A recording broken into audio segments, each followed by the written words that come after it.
I'm going to be reading you a couple stories today for this next part. Megan, you have heard part of what we're doing, but not all of it. So okay. You'll recognize some. This story is another favorite of mine. This is Owl Babies by Martin Waddell. And owl babies are a great story to use when students are feeling a little insecure, especially at the beginning of a school year. We see a lot of kindergarten, first grade teachers using this book. And there are 3 owl babies. Now it just happens that I have 3 owl babies here. These are all different types of owls, and actually we'll be identifying these owls later. I got these on Amazon. So just Google finger puppet owls and you can order all sorts of things, but I need 3 people to come up here and be an owl. Oh, babies, you're not going to be saying too much, but you are probably going to sort of act out the story. If you see the owl babies doing something, you can make them do that. And now our owl babies have names. So one of you is going to be Percy. Let's see. Cassidy, would you be Percy? Sure. And I think the other one, I want to say it's Bill. Sarah. Oh, no. Sarah and Bill. Would you be Bill? Yes. Okay. And would you be Sarah? Okay. Perfect. Okay. So we have Percy, Sarah, and Bill. Here we go. We're going to start. Owl. Oh, there they are. Once there were 3 baby owls, Sarah, Percy, and Bill. They lived in a hole in the trunk of a tree with their owl mother. The hole had twigs and leaves and owl feathers in it. It was their house.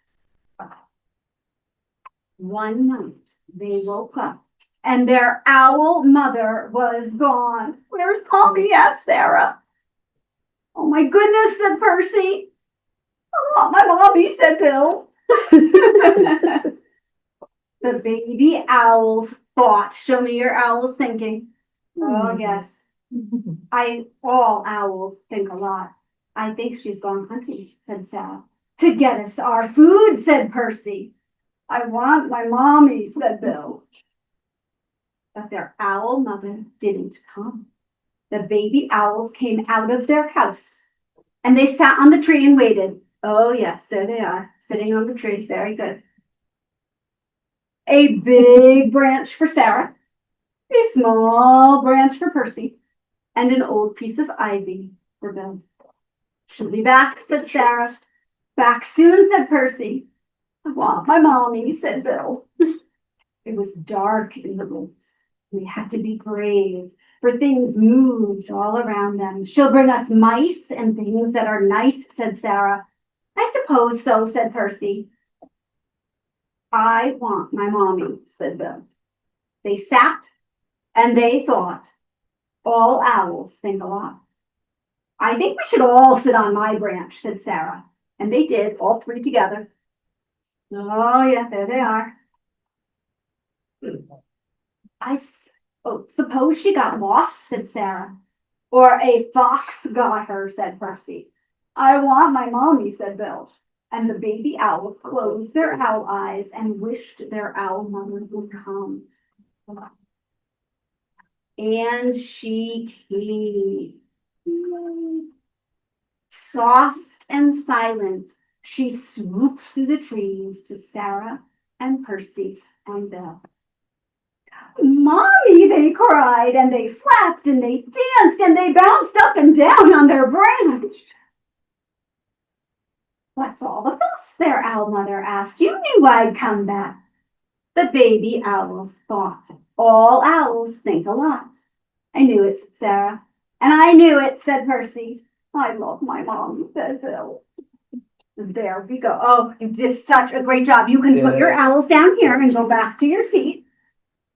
Now let's think about student engagement there. If we have owls, and you could have made a picture of this and put it on a pocket So everybody had a different owl, and here's Bill, and here's Percy, and here's Sarah.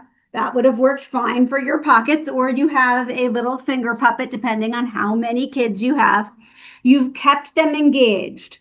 There are a lot of follow-up activities we could do. I want you to work with a couple people next to you and think of what you could do as an extension activity after reading this. And then I'm going to share with you some of the things that I have. Okay, go ahead. Share with somebody. Brainstorm some ideas. Because in kindergarten, even in preschool, and up through first grade, you are teaching that plot sequence with beginning, middle, and end. So of the 3 pictures that you have one of those pictures come up, grab a magnet, and you need to decide, is your picture at the beginning, the middle, or the end of the book? And if you're not sure, you can come and take a look at the book. Or, you're watching of AxelsonAcademy videos and you look at the Moo-Hoo video.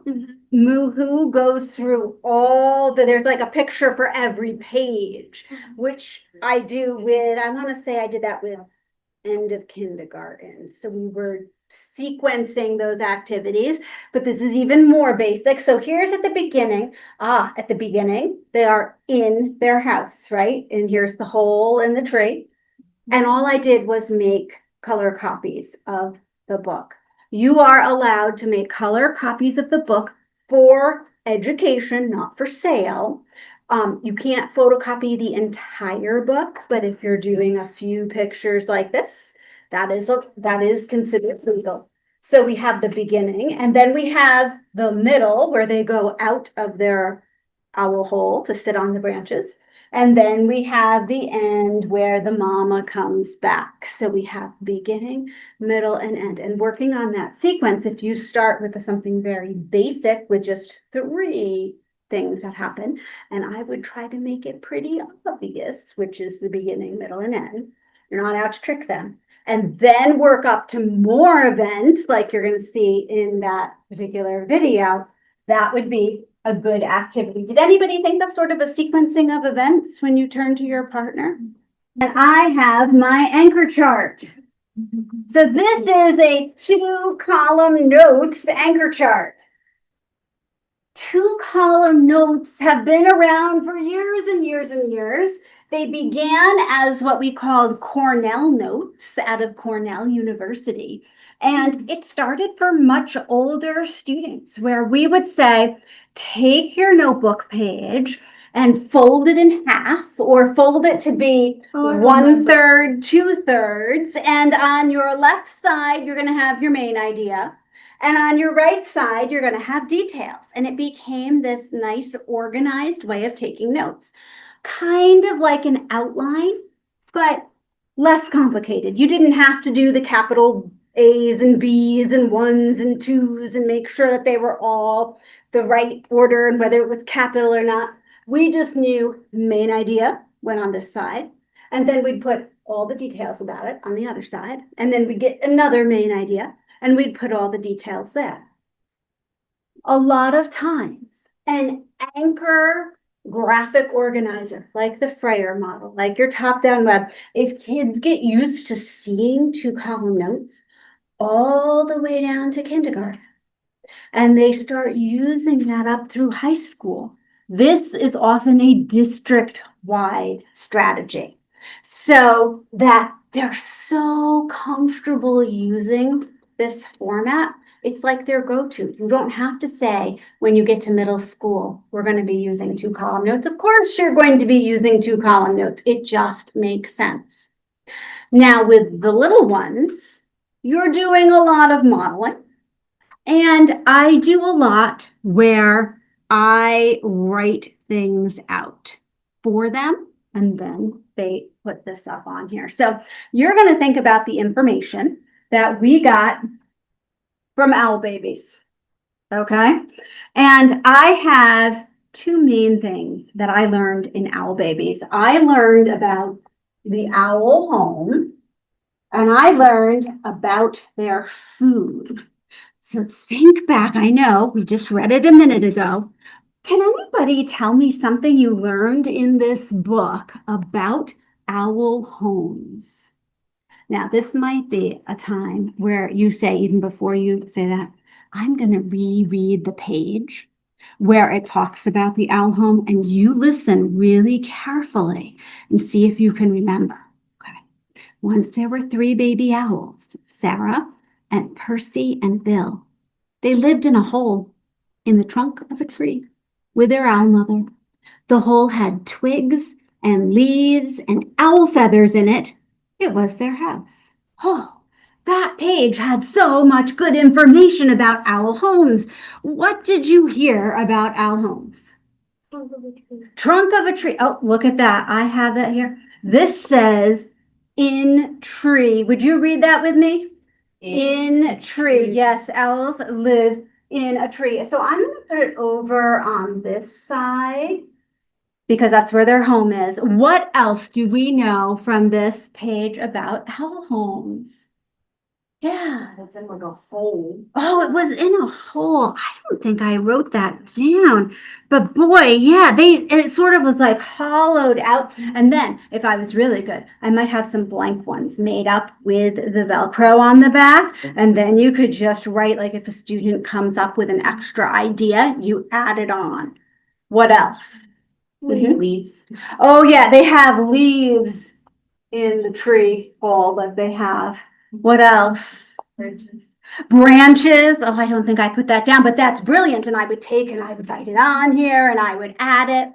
One more thing. Twigs. That's the other thing that I had, twigs.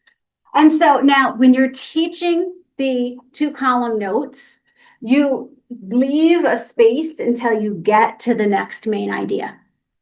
Sometimes kids get confused and they're like, we just sort of start blurring it all together here. But you have to wait and line up the next 2 parts together. So you know what? In this book, they did mention the food that our owls eat. Does anybody remember any of the food? I know what they eat, but I don't remember what they eat. No. So this is great. I mean, you're starting right at kindergarten going, you always look back for text evidence. Text evidence is huge when we talk about their big rye cast. How many of you remember teachers saying, look back for the text evidence, underline the text evidence? This way you are just making it so it is a natural part. Of course they're going to look back and they're going to find the text evidence. I'm going to look back. Boy, I sort of remember that they thought their mom might have gone hunting for food. And here it is. Oops. It was dark in the woods and they had to be brave for things moved all around them. She'll bring us mice and things that are nice, said Sarah. Oh, so what do we know that they eat there? Mice. Oh my goodness. I am so glad I am not an owl because I would not want to eat mice, but I am going to put that there. Now, there's nothing else in this book that tells us about what they eat. But if I were doing this, I would be bringing in other owl books and maybe we can add to this as we go along. The important thing though is you don't want kids to just start coming up with stuff that doesn't give that we don't have text evidence for. Because yes, you might have the student who knows other things that owls eat, but then you're also going to have the child that wants to be involved and they're going to say hamburgers or something, and then you can't put that one up and it isn't right. And we always go back to the text. So if you want them to expand, you have to give them more information so that they can expand that way. One thing I thought that we could put up is that they hunt for food. That could be in detail. So I might add that up. And at dark. Yeah, definitely at night. Yeah, does that bring I like that. Do have night right here. There we go. Okay, now notice this, they're getting used to looking at the layout of the 2-column notes, but they're not coming up with it themselves.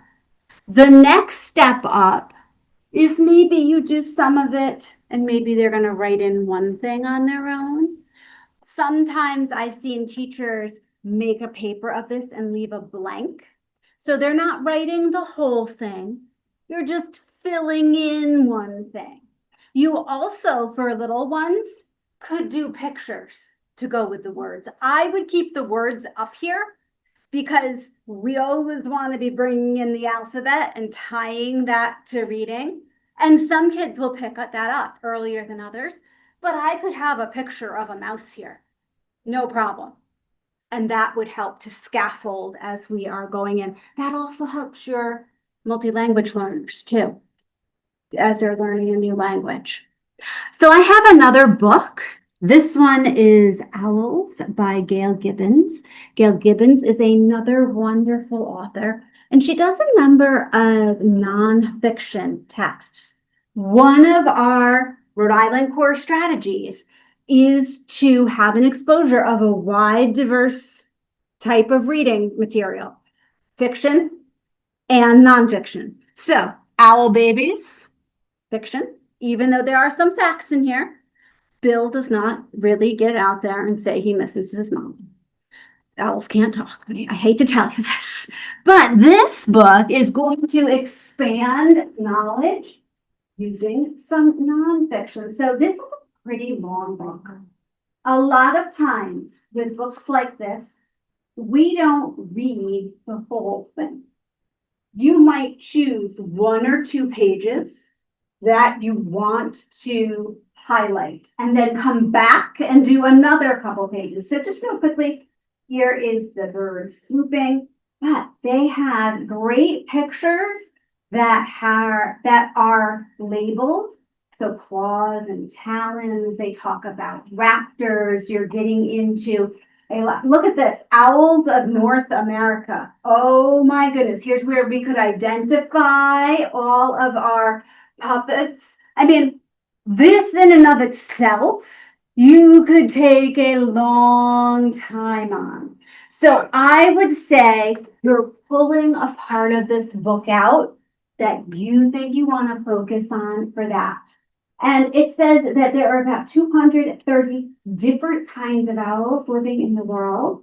It's believed there are 19 different kinds in North America. The smallest owl, the elf owl, is 6 inches long. And the largest owl, the female great gray owl, is 33 inches long. So already they start, and kids really get into something like this. They have basic characteristics here. We have, short-eared owls, the boreal owl. So you could go into different kids are going to become experts on different types of owls. Oh my goodness, it talks about their bones being light. I'm guessing this is going to talk about them hunting. Here we have the owl pellets. Here is one. These are living in 2 different types of trees here. I love this. Okay, and then here we have life cycle. Those are baby owls. Oh my, she brought the mouse. And so you get the idea. You're going to possibly choose out a short part. Reading this whole book, there is so much in here. I do not know all that is in here for owls as an adult. So I would say, in order to keep that engagement high, you would choose just a part. The other option you have here is to see what you have online that you can either rewrite or that somebody has written for you.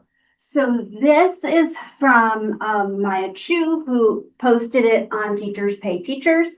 You know that I am in general not a fan of Teachers Pay Teachers because there is nobody out there saying what is aligned to the science of reading, what is good, what is not good. However, after this class, you have a really good knowledge base in the science of reading. So if you go on Teachers Pay Teachers, you're going to be thinking of this class. And you're going to choose out things that we can say follow Scarborough's rope. that have you really decoding words, that have you learning that there are comprehension skills. So this is nice and short. I'll read it with you. Owls can't move their eyes. Owls can turn their heads almost all the way around.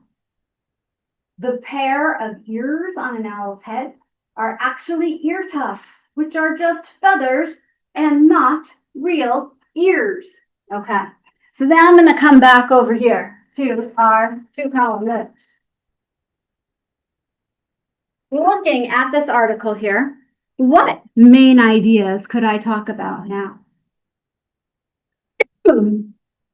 What are my two main ideas in this nonfiction text? Yeah, body parts. Body parts, that's one main idea. I need two things here. What are the two body parts we're talking about? Eyes. Eyes and ears. Yeah, so I would say, okay, we're going to talk about eyes and, oh, is it ears that I'm missing? Here we go. Eyes and ears. So we have eyes and we have ears that we're going to talk about. So what do we know from either owl babies or from this article about the eyes? They can't move. Their eyes can't move. There we go. And I have that right here. Wouldn't that be weird not to be able to move your eyes? Yeah, you have to move your head. Okay, so what else do we know about their eyes or how their body uses their eyes? They can turn their head all the way around. Yep, they can turn their head, you see. And they can turn their head. It doesn't go a complete 160, but it goes pretty far. It is amazing. Okay. When you think of the owl babies and they're hunting at night, what does that tell us about their eyes? They have good night vision. Yeah, so they see well at night. I'm going to put that up there too. How about for ears? They don't have ears. They don't have ears. What do they have instead? Yeah, they have ear tufts. Not all of them even have ear tufts. If you look at so this one has the little ear tufts and it looks like ears, but they're fake ears. They're just little feathers. And then some of them, they just have rounded heads. So what do they have instead of like ears that stick out? They do sort of have ears. They're just not like, they have holes that are ears. Yeah, so their ears are holes. And what else? Oh, we didn't read about this, but I probably would go into our other book here. And they talk about how their holes are actually towards the front and one is up higher and one is down low, which is kids love that. So I'm gonna say one ear is up or something like that. You get that from another piece because we've been studying owls for a while. So, one ear is up, one ear is down. There we go. We have both. So very interesting about this. Now, if you've gone more into depth, the flat sort of circular shape of an owl's head also directs the sound into their ear holes. So that helps, kind of like a radio dish, that helps them to hear really, really well. So we're looking at nonfiction, collecting this, and we're always bringing it back to the text, which is so important. Okay, so we had the home and the food, and then we had the ears and the eyes. And if I were doing this, I probably would have put at the very top here our overarching main idea of owls to come back. This could have taken days. We could have done owl babies on one day, and then this on another day, and then we start pulling out some of the pages from owls, and they end up with quite a large repertoire about owls. So would you take a couple minutes in your notebooks and write down some key points to remember about two-column notes? Go ahead. Then I'll take some questions. Two-column notes, you can do it two different ways. Sometimes I put all the details down and say, okay, so like a mystery game. What am I talking about? If these are my details, you can't move them, you turn your head. and you see, well, it might, oh, that all, and you get them to guess that it all has to do with the eyes. So sometimes we're working backwards from the details to get the main idea. And then sometimes I do it the other way. I would say your strongest teachers are comfortable going both ways so that you can really have them understand that connection between main idea and details and main idea.